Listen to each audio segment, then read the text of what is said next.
So the book, my book about Sonny Francis. This is Sonny Francis in 1967. He was 50 years old. He, at the time, was a top target of law enforcement, was believed to have killed 40 to 50 people. J. Edgar Hoover told an FBI agent that he would give his left testicle to get Sonny, but he used cruder language than I'm using right now. So Sonny was a huge figure. He really embodied the rise of the Mafia in this country in the 50s, 60s, and 70s. So this is Sonny at about 50. On the left, you see him at age 100 when he got out of prison in 2017, the oldest inmate in the federal prison system. And I came across this story because his stepson, Michael Francis, I was interviewing him for another story, and he said, oh yeah, after this I'm going to go up and visit my dad. He's the oldest inmate in the federal prison system. He's 100 years old. And Michael knew he was dangling a shiny object in front of a reporter. And of course, I jumped at it and I did the story. So the next slide. So here, I believe, that's right. I'm interviewing Sonny Francis. At this point, he is 101. He was completely lucid, very proud of the fact that he had a full head of hair. He also had one eye, a pacemaker, one kidney. He was in a wheelchair, but he never complained. He had this incredible zest for life. And the thing that Sonny was known for was he never rolled. And a friend of mine from Minnesota called me the day I got the book contract. It was a Sunday. And my agent called, so I get off the phone with her, and I hand my phone to my son, because he talks to all my friends. And then I come back, and she said, well, I said, I'm so sorry. I got this book contract to write about Sonny Francis. And she said, well, who was he? And I said, well, he was the Colombo crime family underboss. Well, what was he known for? Well, he never rolled. And she said, what? And I said, well, he never ratted anyone out. And she said, oh my God, you've got the mob lingo. But it's true, and people think of the mob as being confined to the East Coast, but in fact, it's all over the place. It is not dead. You ignore organized crime at your peril. So let's go to the next slide. So Sonny, why was he so revered? He knew everybody. He was a friend of Albert Anastasia, who was the head of Murder, Inc., and Anastasia was a particularly bloodthirsty killer. He also knew Al Capone. Al Capone actually carved his initials into the counter of Sonny's father's social club, because that's where these guys, of course, all hang out.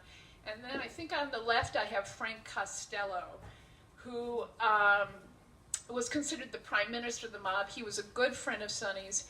He was also a silent partner in a famous nightclub in New York, the Copacabana.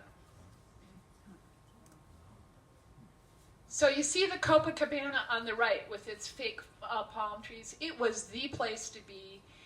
They had a front man, Monty Prosser, who ran the place, but Frank Costello was the real guy. So Sonny loved it because his compadres were there. And I should explain, I interviewed Sonny. I did 6 interviews with him. I also interviewed 130 of his friends and family members and enemies, and also went through court records. So at one point I asked Sonny, I said, well, so when the Copacabana was full, where did you sit? And he looked at me and he said, wherever I wanted. They literally would put chairs on the stage for him because he was that famous at the time. So on the left, you see Sonny walking through a courtroom. This is one of the times he was arrested that I'm going to get to in a minute. And the thing that was different about Sonny from other mobsters was he never hid his face. If you look at the old pictures in the 60s, they're all throwing, rags or something up to cover their face. Sonny couldn't hide. He just wouldn't do it. I said, why? He said, I just couldn't. I couldn't back down. So the next slide. So on the right, you see the Stork Club. This, of course, was another famous club. On the left, you see a young woman by the name of Tina Capobianco.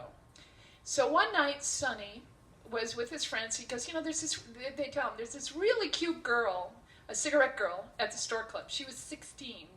In this picture, she's a little older. really cute girl at Stork Club. We think you'd like her. So Sonny goes over there. And by the way, he was married with 3 children, but forget about that. He sees her. It's love at first sight. Literally, he said to me, if I could have married her right there, I would have married her. They had a tumultuous courtship. He chased her for 9 years. He also sent people, emissaries to her parents who didn't approve of him because he was 17 years older, and guess what? He was a mobster. He was made at the age of 14 because he did his first murder at the age of 14. They didn't want her involved with him, but there was no turning back. So next slide, let's see.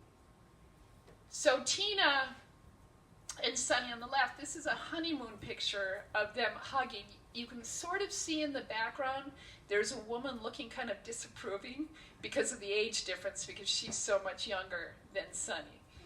And then on the left, this is their backyard in suburban Long Island. It had an in-ground pool, and I don't have pictures of the interior of the house, but Tina had exquisite taste. She always wore designer clothes. She wasn't your typical mom. She was very bright. She was gracious. When he took her to the Copacabana, he would go in the back door because he didn't want to cause such a stir, and she would go through the front, and they didn't allow unescorted women at the Copacabana, but they did allow Tina. She would always be escorted to the table. So she wasn't typical in that sense, and she never backed down. They would have huge fights, and she was the only person who wasn't terrified of Sonny. So despite the fact that he was, and I should point out, they get married. She's 23. He's, 17 years older, 42. They go on their honeymoon. They come back. She discovers for the first time that he has 3 children from her first marriage. She did not know this. She knew he had been married, or was married. She did not know that he had 3 children, and she was expected to take care of them. And she was not a good stepmother.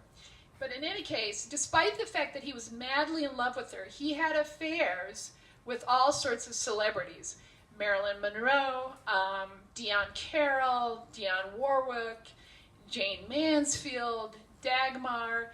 At one point, he and Frank Sinatra had this kind of rivalry. And I once asked him, I said, so, did you know Frank Sinatra? And he said, you asked the question the wrong way. You should have asked, did Frank Sinatra know Sonny Francis? And one night, Frank Sinatra was performing at the Copacabana, and Ava Gardner, who was then his girlfriend, was watching. Sonny took her in a back room, and they were making out. And he literally described her buttocks to me. But he didn't sleep with her. And one thing that Sonny was truthful about was the women he slept with and the women he didn't sleep with. So why do we care about why do we care about the Mafia? Because the reason the Mafia was so dangerous, and is so dangerous, is that it insinuates itself into legitimate business. So they were in liquor stores, dry cleaners, movies, music. Sonny was big in the music industry, and he was also big in porn. I believe I have this guy, Marty Hodis. This is a picture of him in front of Times Square. In 1964, the Supreme Court issued a ruling where a theater owner who had been convicted of showing a dirty movie, they said, no, it's okay because he's protected by the First Amendment. Well, that opened up the floodgates for porn in Times Square. So there were all these peep shows where naked women were behind these sliding glass shutters, and guys would put quarters into the machine to make the window shutter raise. Well, Sonny's walking along Times Square one day, and he sees all the lines of the guys, and he becomes 50-50 partners with Marty Hodis. But he didn't want anyone to know, because it was unseemly for a guy to make money off a woman. It might have been something the Gambino family could do, but not the Colombos. But guess what? He made a lot of money off porn. So this is Sonny. He was a silent partner in several independent music labels. In the 1960s, the music labels, independent music labels, were doing all sorts of great music. You think of Tommy James and the Shondells. His Mo Levy was his record guy was with the Genovese family. And one day, Sonny was at the Brill Building, because they loved the Brill Building, because there'd all be these musicians performing, and, you know, Carole King was writing songs in the cubicles and stuff. He loved it. He was hanging out there. And on the left, you see a picture of the Detergents. Well, in 1964, there was a song called Leader of the Pack. Very famous song. Well, the Detergents wrote a song called Leader of the Laundromat, which was a parody of Leader of the Pack. Sold 900,000 copies. So they want their royalties, right? So they go to Mo Levy, who was this big, you know, bear of a man with, you know, catcher mitts for hands. And they go, we want our royalties. And they go, no, you didn't get any. They all got sent back. Because Mo was on his fourth wife. He was a big gambler. He liked horses, you know, and he was down to his last 10,000. So Paul Vance, who was one of the singers, I forget what Paul's real name was, but he's the guy who composed To Catch a Falling Star, among other things. So he was the composer of the song. He said, no, I want my royalties. He punches Mo Levy. Sonny and his guys are sitting there, and Sonny says, the window, you dumb bastard, and he hangs him out the window of the 11-story Brill Building. Both Sonny and Paul Vance told me this story. And they go, if you get the, pay up or we drop you. And Paul Vance said, okay. So they pulled him up, and afterwards they were friends. I don't understand how that makes people friends. But by the way, it was not unusual for songwriters to be held outside windows of the Brill Building in the 1960s.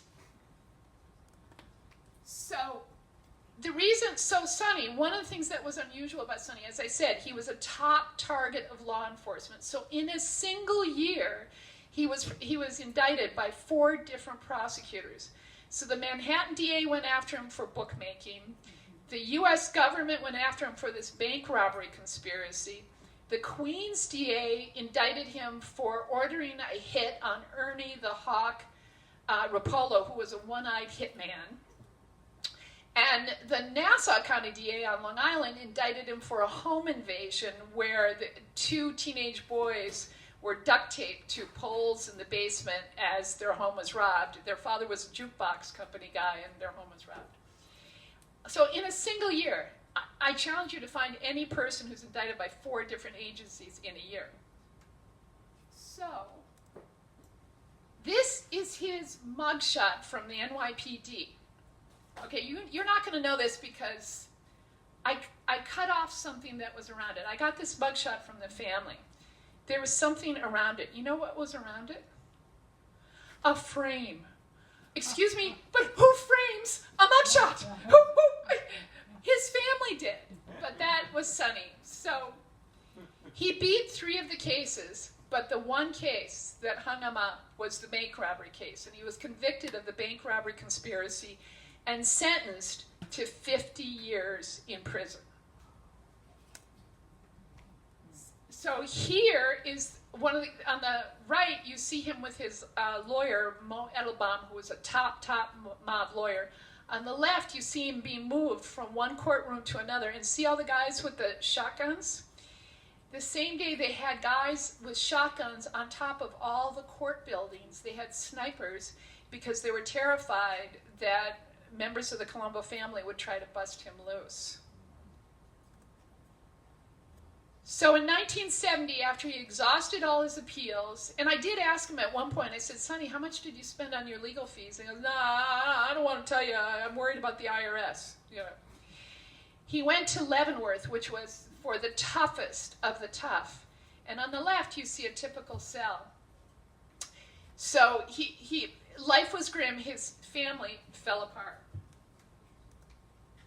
So Tina, on the right, tried to hold the family together, and she fought fiercely for his release.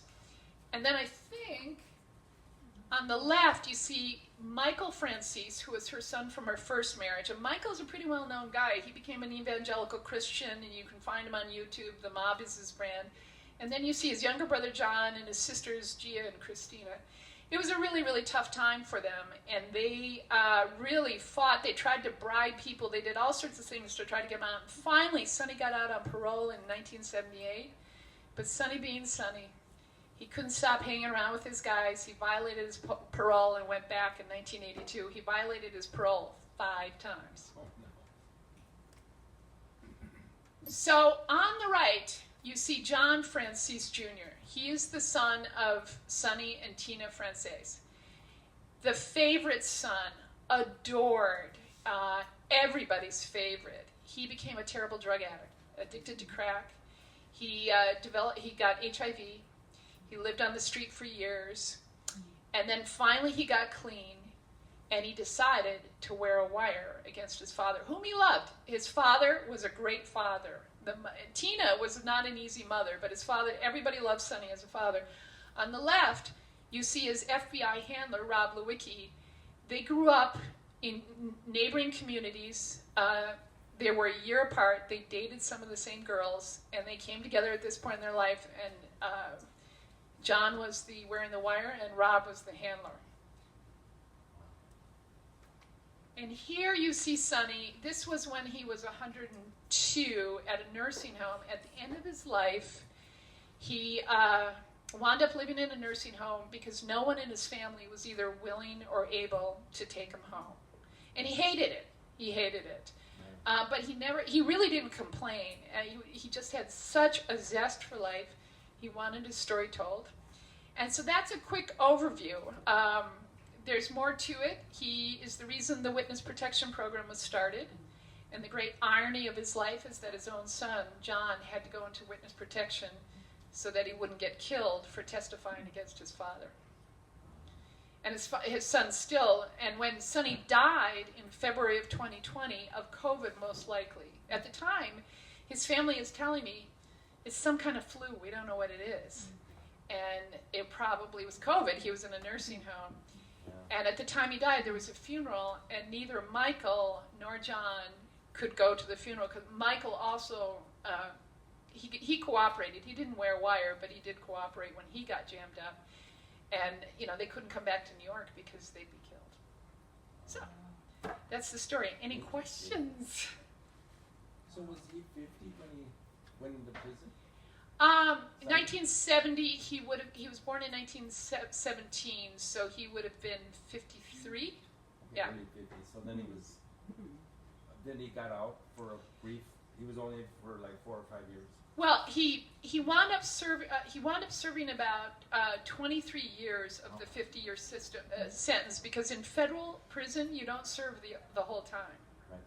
And he was a model inmate because everybody waited on him hand and foot, Even when I went up to interview him when he was coming out of prison, these inmates come out and they're trying to tell me he's coming out a different door because they're trying to do him a solid, because it's just a good thing to do a solid for a mob guy, right? And then when John testified against him, Sonny was 93, and he was sent back to prison for 8 years after John's testimony.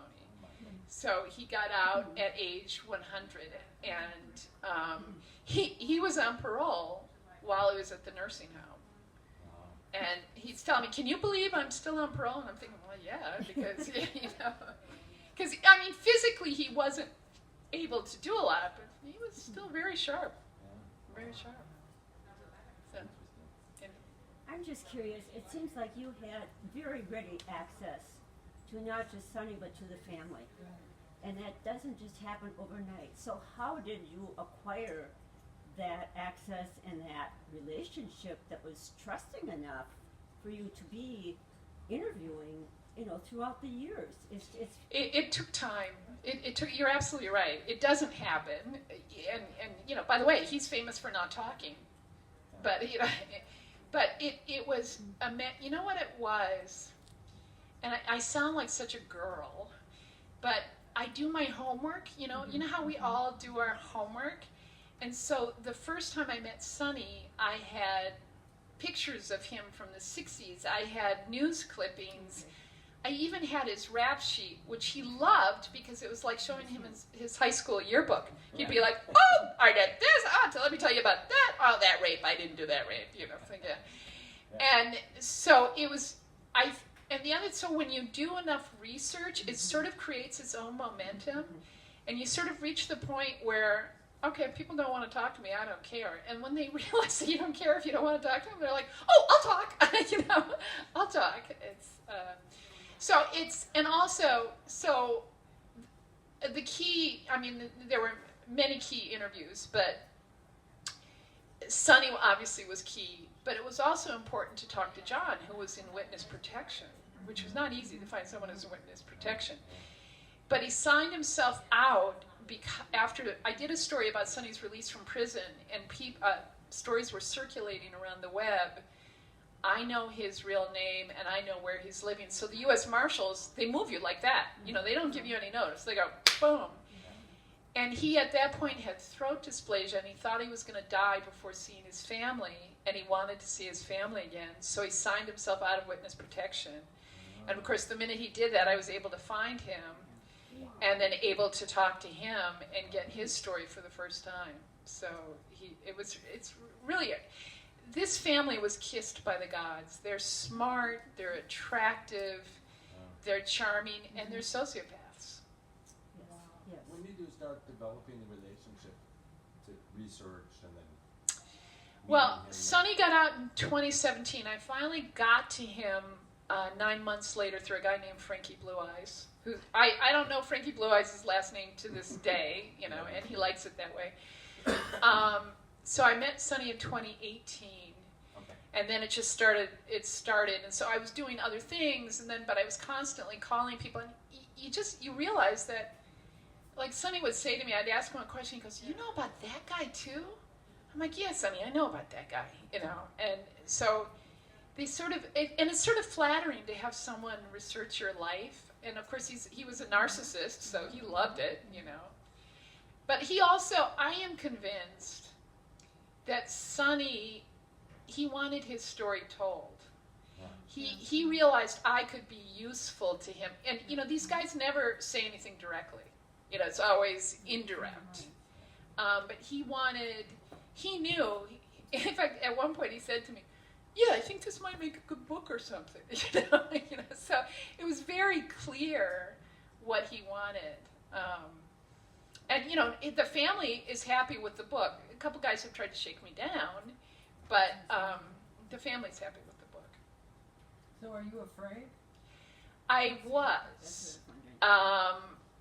It was the first time it was bad. The first shakedown attempt was bad. But my agent, my TV agent, is a really tough guy, and he helped me back it off a little bit. And then about a year later, this boxer tried to come and tried to shake me down. And again, my agent backed him off. So I'm very lucky that I have a tough agent. And then, this is going to sound terrible, but the first guy who was trying to shake me down, he would call me every Tuesday. And he got really threatening. And my son walked in, because I'm working remotely, and my son is autistic. And I said to him, so, did you know that I've got an autistic son? He goes, what? What? You got an autistic son? I said, yeah. Because I knew, there's a myth that they don't hurt women, they do hurt women. And I'm a journalist, so that kind of cancels out the fact that I'm a woman. But the mother of an autistic son, that's a tough one. He goes, and he never called me again. Wow. Yeah. So what happened to this son? John, or John, yeah. He is living in Indiana. He's out of witness protection. He wants me to write his story. But, a guy who wore a wire on his father, that's not a very sympathetic character. That's a tough story to write, So he must be, 70? He's 62, Okay, and he's broke because he's out of witness protection, so he's not getting government money anymore. Okay. But he manages a sober home, and I think he does good. I know it's ironic. He's the sweetest guy. And it's just hard to wrap your head around the fact that this smart, funny, sweet guy could wear a wire against his father. Yeah, very handsome too. Yeah, and he rationalizes it by saying, well, I wasn't wearing it against him, I was wearing it against the life. No, you were doing it to him. Yeah. But I realized, as I thought about it, he can't feel empathy. He doesn't have the capacity to feel empathy. He never learned that in his life. Did they ever reconnect? John went back. He sneaked back after one of my stories, and he sneaked into the nursing home. And Sonny didn't recognize him because John used to do steroids, and he was very big and buff, and now he's much smaller. And he said, John said, do you know who this is? And Sonny's like, it's coming to me, it's coming to me. And he goes, it's John. And he goes, John. So despite the fact that his child sent him to the place he hated most in the world for 8 more years, he loved seeing his son. And then he got worried about him because, guys would come and visit him, and he was worried someone would hurt him. He says, you got to get out of here, And he goes, why'd you do that? He had to ask him, why'd you do that? And John said, I wasn't testifying against you. I was testifying against the life. And he goes, ugh, you've always been crazy, but you're my son, and I love you. Wow. So the ability to, and his one weakness was his family. It's amazing, Or his one strength was his family. Well, you know what? That's a really good way to put it. I may steal that from you going forward, because he loved them more than anything. But it was his family that brought him down, And in the end, I'm basically telling you the whole story, but I still hope you read the book.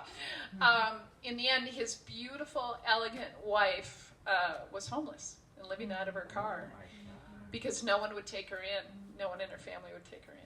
And finally, a former daughter-in-law took her in, and she was able, but she was in a car for a while because, they were out of money. And these were people who hung out with Cool and the gang and, flew on the Concorde. And, and Sonny said to me, he says, that's what I did wrong. I should have married a woman who stayed alive.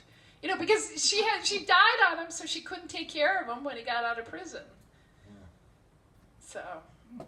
It's a different perspective on the witness protection program because we don't hear about those folks who are in and who happen to sign themselves out. Is there any protection for them at all? So if they aren't, they're then totally exposed, aren't they? They are totally exposed, and actually more people get out of it than you would think because it's very hard to leave your old life. It's very hard to leave your family. And his mother would sneak phone calls to him in Indiana, and he was all over the place. But he finally kind of settled. And I can say this because he's open about it now. And he has a life with, NA and AA, and he has this whole support network there. And he's really carved out a life for himself, and he doesn't want to lose it. But and I said to him, they want to kill you. And he said, yeah, I know. But he has HIV, so he's been living with this death sentence for 20 years. But also, he's got that same quality his father had, which was totally fearless. Totally fearless. Well, it had to be because he was, in one sense, completely vulnerable after he left the program. And to be able to continue on and not feel that, what I would imagine most people would feel, that constant sense of fear or looking over your shoulder because you're not really completely free once you were in and out again. So did he ever describe or admit or express any sense of vulnerability or fear? Yeah, he talks about it, but he says, but he's very philosophical about it. He's like, I hope it doesn't happen. I know they want to kill me. And he does avoid coming back to New York. He sneaked in that one time, but he hasn't been back since. But he's lived with it for a long time. But he's aware of it. But he likes his life so much better now. So Which is good. It's worth the challenge or the risk. Trade-off. He just feels that he's in a much better place than he was, and I think he is. And and he's not committing crimes. He's not beating people up. He's not stealing drugs. He's not stealing things to buy drugs. He was living on the subway in New York, and his mother would always buy him new sneakers because she was worried about him, and he'd sell them for drugs. How long ago did his mother She died, I want to say 2005. Okay, so. Yeah. Well, Yeah, yeah, yeah, interesting. yeah. It's a sad life, but I think it's an interesting American story. And you know, the Mafia is still around. They have not gone away. Leaders in Sicily have told the current membership to keep it down on the down low. But I guarantee you, anywhere there's money, there's the mob. I'm sure they're in cryptocurrency. You know, wherever there's a lot of money to be made, they're there. So, any other questions? I'm sorry. No. I'm just curious, and I'm careful about going here because it's probably not a subject that we really got to get into. Your connections with the Mafia were pretty, not just intense, but very personal. Yeah. So, and you said that, you know, you had some, you were not, not completely fearless either. I mean, there were moments when you didn't know if you were going to make it to the next day. What was, Is that true? what do you There was a couple days like that. Yeah. feel about, were you concerned about law enforcement generally speaking, and that you were on their list because of your connections and your really tight connections with the Mafia? Well, you know, I'm kind of on their list anyway because I'm an investigative reporter, and so they kind of don't like me because I write stories about bad cops. So I assume that they're checking, and I know district attorneys have checked my mortgage. I know they know where I live, and you know, I know that. So you know, I don't break the law, so I'm not, you know, worried about that. But you're on the list. Oh, yeah, no, I know, because, you know, they'll call me up and tell me something. A cop will call me up and say, we know, blah, blah, blah. It's like, yeah. But no, my only real concern is I don't want my family hurt. But they haven't been threatened at this point, you know, and if it reaches that point. But there's not enough money in books for them really to put themselves out. If they thought there was a big payday associated with this, they'll be back. They'll be back. So. On the surface. Oh, yeah. Wow. They are not good guys. I mean, Sonny was charming, as I told my friend Susan. Sonny was charming and funny and smart and very good at reading people. But he also killed people. And he had no qualms about beating people into literal paralysis, you know, or having people beaten for over, you know, stupid slights. There was a car dealer on Long Island who Sonny never paid for any of his cars, but he gave his car to a car dealer to sell. And the salesman, as I guess to kind of gin up interest in the car, said, you know, you might want to get this car swept for bugs because it was owned by a mobster named Sonny Francis. Word gets back to Sonny. 4 thugs come to the car dealership. They beat him with bats. He's left paralyzed for life. Over that. Wow. So that, I mean, that's pretty horrific stuff. So to me, it says a lot about the ability of people, the dichotomy of, you know, people, how they can be one thing. He could have been the CEO of a big company because he was so smart and such a good businessman. But instead, he chose a different way. And he was totally unabashed about it. You know, he once said to me, I asked him about something. He said, well, I'm a bad guy. There. You know? He knew who he was, and he had no shame. Wow. So, Interesting. anything else? Well, thank you so much. This is a small but really great questions. Thank you so much. And thank you, Matthew, for doing my little PowerPoint. So where are your books? Is there a They're, cover? yes, they're back there. Yes, I'm going to sign a few.